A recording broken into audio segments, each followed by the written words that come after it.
ready to unlock some timeless wisdom. Today we're diving into how to win friends and influence people, It's remarkable how this book, a book that's been a bestseller for almost a century. yeah, it's almost like a cultural phenomenon how this book has resonated with readers for generations, defying the odds. It really is, and to think, it all started because Dale Carnegie, the author, was already out there teaching these principles.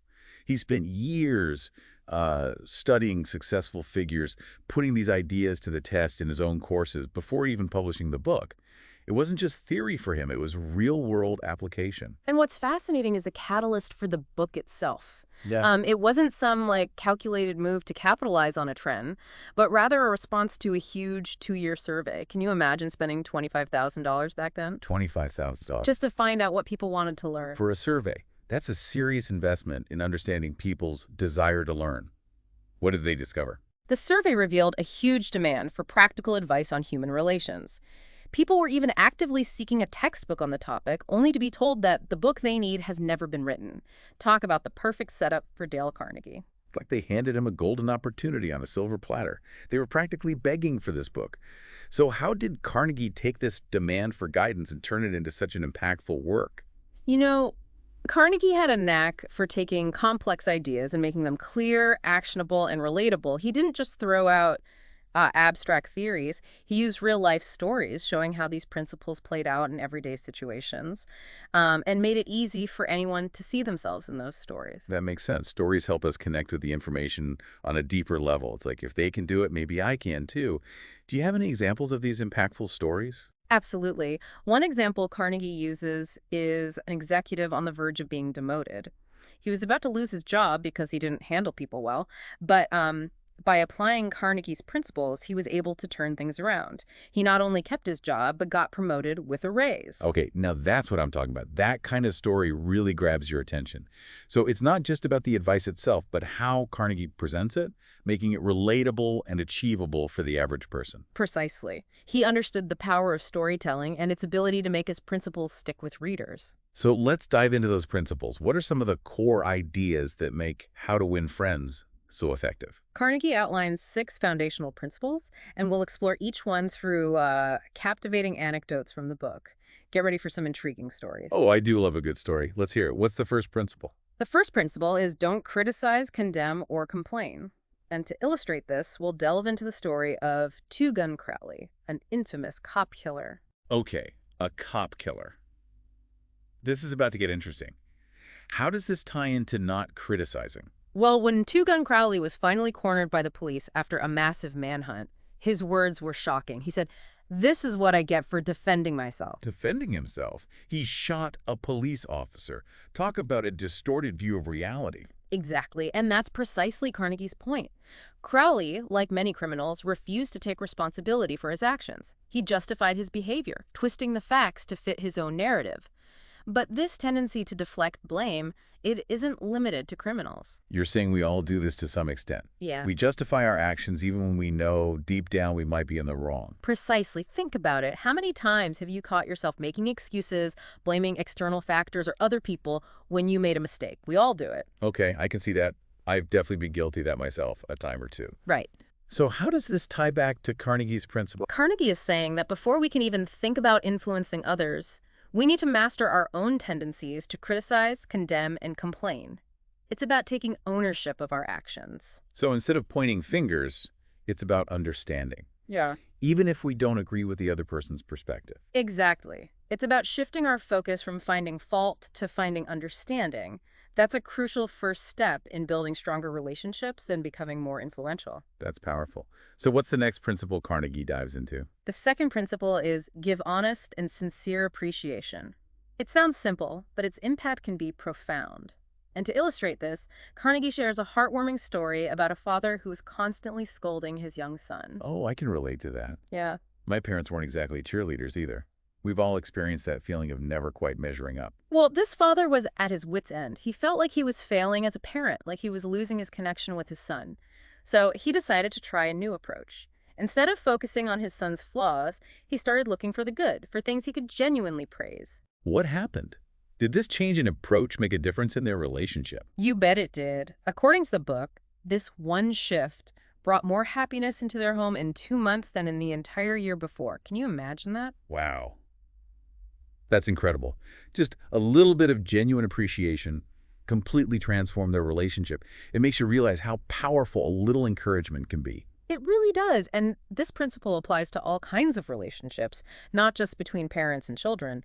Think about the workplace, for example. Hmm. A sincere compliment from your boss can make you feel valued and motivated. Absolutely. Right. And in friendships, those small gestures of appreciation can make a big difference in strengthening those bonds. It shows you value and care about the other person. Yeah. So it's not about showering people with empty flattery, but about finding those things you genuinely admire and expressing that appreciation sincerely. You nailed it. That genuine appreciation is what makes all the difference. Now, are you ready to explore the next principle? You bet I am. Bring on principle number 3. Principle number 3 is arouse in the other person an eager want. This one might seem a bit manipulative at first glance, Okay. but it's really about tapping into what motivates people. Okay, I'm intrigued. How does Carnegie illustrate this principle? He tells the story of a man who wanted a rent reduction from his landlord, a notoriously tough negotiator. Yeah. And instead of, like haggling or pleading his case, he took a different approach. What did he do? I'm curious to see how this played out. He focused on what the landlord wanted. He talked about the advantages of having him as a tenant, the benefits of a long-term rental agreement, the stability he offered. Right. He never even mentioned his own desire for a lower rent. He completely flipped the script. And what was the result? Did the landlord budge? He did. The landlord actually lowered the rent without the tenant even asking. By shifting the focus to the landlord's desires, a stable, reliable renter, the tenant successfully aroused in him an eager want to keep him around. That's a brilliant example of how understanding the other person's perspective and framing your request in a way that aligns with their wants can be incredibly effective. It's about creating that win-win scenario where both parties feel satisfied with the outcome. Exactly. And this principle of arousing an eager want is especially valuable in negotiations, but it can also be applied in other areas of life. Even something like getting your kids to eat their vegetables. Oh, tell me about it. That's a battle I face every night at the dinner table. How can this principle help with that? Imagine if, instead of saying, eat your broccoli, it's good for you, you frame it in a way that appeals to their desires. Something like, these broccoli trees are going to give you super strength. That's a great idea. I'm definitely going to try that tonight. Turning broccoli into a superpower is much more appealing to a 6-year-old. Exactly. Sometimes it's all about how you frame the request. By tapping into the other person's motivations, you increase your chances of achieving your own goals. That's a valuable takeaway for sure. So what's the next principle on Carnegie's list? The fourth principle is become genuinely interested in others. It's about recognizing that everyone, regardless of their background or their status, craves to be seen, heard, and valued. That's so true. We all want to feel like we matter. How does Carnegie bring this principle to life? He tells the story of a man who couldn't seem to close a deal with a potential client no matter what he tried. Years went by and he couldn't break through. Then he finally asked about the client's interests. It turned out the client was passionate about rare books. So instead of focusing solely on the business deal, he took an interest in the client's passion. What happened next? He, did a little research, learned some basics about rare books, and when he went back to see the client, he engaged him in a genuine conversation about his hobby.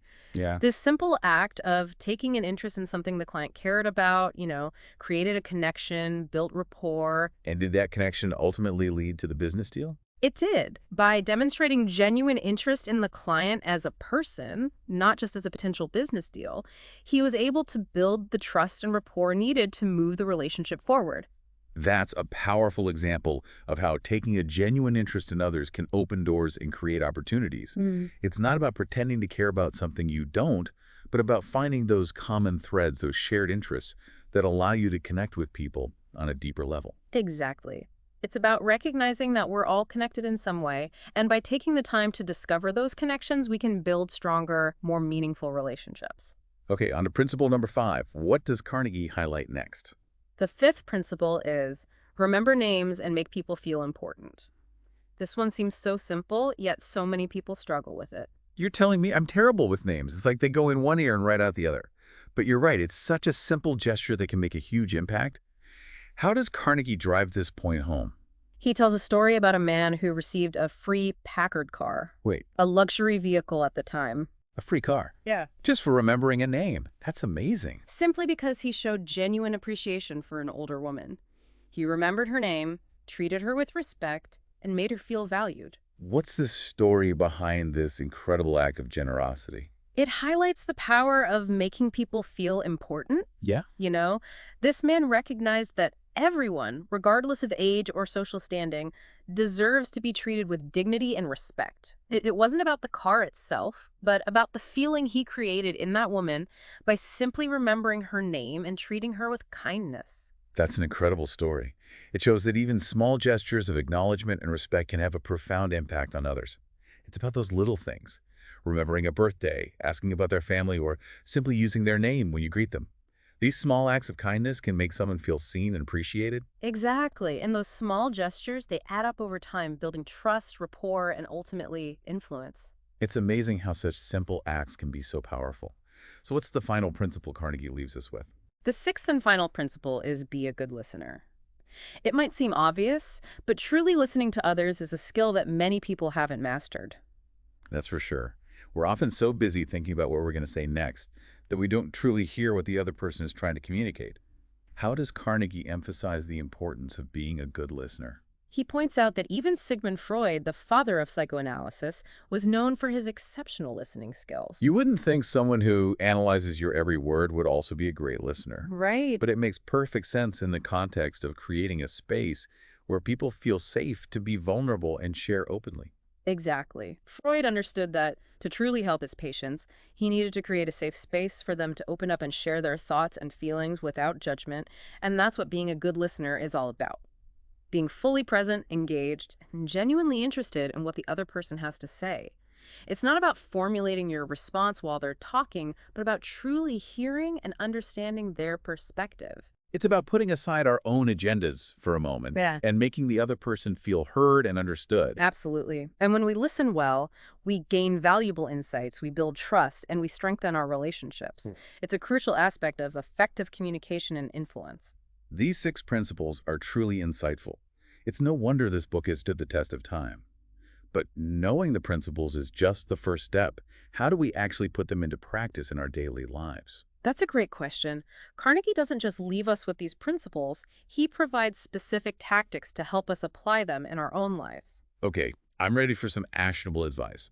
What are some of these tactics that can help us translate these principles into tangible actions? Let's start with the first tactic, which is win people to your way of thinking by avoiding arguments. Avoiding arguments. That seems counterintuitive. Don't we have to engage in debate to persuade others? Not necessarily. Carnegie argues that trying to win an argument is often a losing proposition.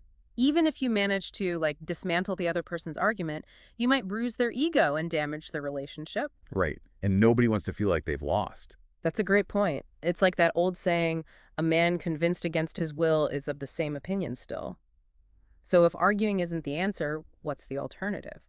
Carnegie suggests focusing on finding common ground, understanding the other person's perspective, and building bridges instead of walls. Okay. It's about creating an environment of mutual respect and understanding, where you can have a productive conversation without resorting to, personal attacks or trying to force your opinion on others. That makes a lot of sense. Right. It's about fostering collaboration rather than competition.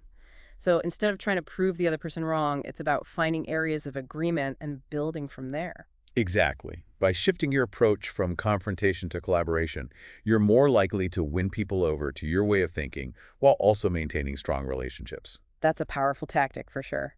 So what's the next strategy Carnegie recommends? The second tactic is make the other person feel important and do it sincerely. This goes back to, one of the core principles we discussed earlier. Everyone craves to feel valued and significant. Absolutely. We all want to feel like we matter. How does Carnegie illustrate this tactic? He shares a heartwarming story about a shy, withdrawn hotel maid who was incredibly self-conscious. Okay. She barely spoke to anyone. Then, a guest at the hotel, a woman who understood the power of making people feel important, complimented the maid on her work and expressed her sincere appreciation for her attention to detail. That's such a simple act of kindness. Did it have any impact on the maid? It had a profound impact. According to Carnegie, the maid was so touched by this genuine appreciation that she underwent a complete transformation. Wow. She started taking pride in her work, held her head high, and even began interacting with guests more confidently. Wow. That's an incredible example of how a little bit of encouragement and recognition can go a long way in boosting someone's self-esteem and empowering them to step out of their comfort zone. It really shows the impact of making people feel valued, not just for what they do, but for who they are. So it's not about showering people with empty flattery, but about Uh, finding those things we genuinely admire and expressing that admiration sincerely. right. It's about making people feel seen and appreciated. Precisely.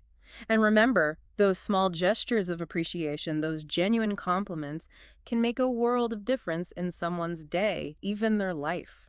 Okay, on to tactic number 3. What's Carnegie's final piece of advice for putting these principles into action? The third tactic is arouse in the other person an eager want by letting them save face. That sounds interesting. Yeah. Can you elaborate on that? Carnegie shares this fascinating story about Charles Steinmetz, a brilliant but sensitive engineer who was being removed from a leadership position at General Electric. Okay. And the challenge was, how do you make this transition without hurting his pride or damaging his relationship with the company? That's a tricky situation. How did they manage to navigate that delicate situation? They recognized Steinmetz's immense value to the company, even if he wasn't the right fit for that specific leadership role.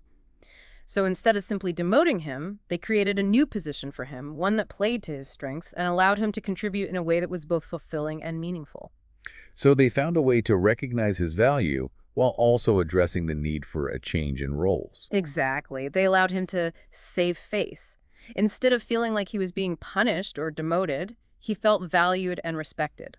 That's a brilliant strategy. Why? It's about finding that win-win scenario where everyone feels good about the outcome. It's about preserving relationships, even when difficult decisions need to be made. Absolutely. And it all comes back to understanding and respecting the other person's perspective and finding ways to make them feel valued, even in challenging situations. This has been an incredible deep dive into the principles and tactics outlined in How to Win Friends and Influence People. Yeah. It's amazing how relevant these ideas are, even almost a century after the book was first published. They truly are timeless principles that can be applied to all aspects of our lives, our relationships, our careers, and our interactions with the world around us. I'm curious to hear more about how these principles have played out in other people's lives and how they continue to shape the way we interact with each other. Let's pause here for now, and when we come back, I'd love to delve into some more specific examples of how these principles and tactics have been used to achieve remarkable results. So we've been unpacking these timeless principles from how to win friends and influence people, and I'm really starting to see how they connect to creating more positive and productive interactions. It's not about manipulation, but about genuine understanding and connection. Are you ready to dive into some more of those real-world applications? Absolutely. Carnegie's book is full of fascinating examples of how these principles have been used to achieve remarkable results. Yeah. For instance, he talks about a situation involving a disgruntled customer who stormed into a department store demanding a refund for a faulty coffee pot. Oh, I've been that disgruntled customer before, fuming over something that didn't work as expected. How did they handle the situation? Well, instead of, getting defensive or dismissive, the clerk listened patiently to the customer's complaints, acknowledged her frustration, and even agreed that the situation was unacceptable. Wow, talk about taking the wind out of someone's sails.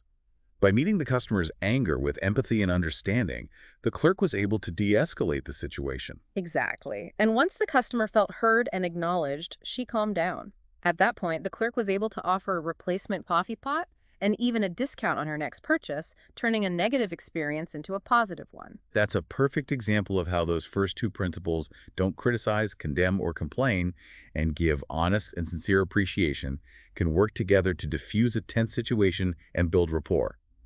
By shifting the focus from blame to understanding and appreciation, the clerk was able to salvage the relationship and create a loyal customer. Precisely. It's a reminder that a little bit of empathy and understanding can go a long way in resolving conflict and building stronger relationships. It makes you realize how often we approach these situations from a place of defensiveness, which only escalates the conflict. Right. Carnegie's principles offer a different approach, one rooted in understanding and respect. Exactly. And that shift in perspective can make all the difference. So we've explored the principles, We've seen them in action. But what's the key takeaway for our listeners? What's that one thing they should remember as they go about their day? What's fascinating about Carnegie's work is that it's not just about winning friends or influencing people. It's about something much deeper. It's about recognizing the inherent worth and value in every individual we encounter. That's a powerful thought. It's about approaching every interaction with a sense of curiosity and respect, recognizing that everyone has a story to tell and that we can learn from those stories. Exactly. It's about shifting our focus from what can I get from this person to how can I make this interaction a positive and meaningful experience for both of us. And that's a powerful shift in perspective that can have a ripple effect on our relationships and our lives. It's about recognizing that we're all connected and that even small acts of kindness, empathy, and understanding can have a profound impact on the world around us. Beautifully said. This deep dive has been incredibly insightful. It's amazing how a book written almost a century ago can still hold such powerful lessons for us today. It speaks to the timelessness of Carnegie's principles and their ability to resonate with people from all walks of life. Thank you for joining us on this journey into the heart of how to win friends and influence people.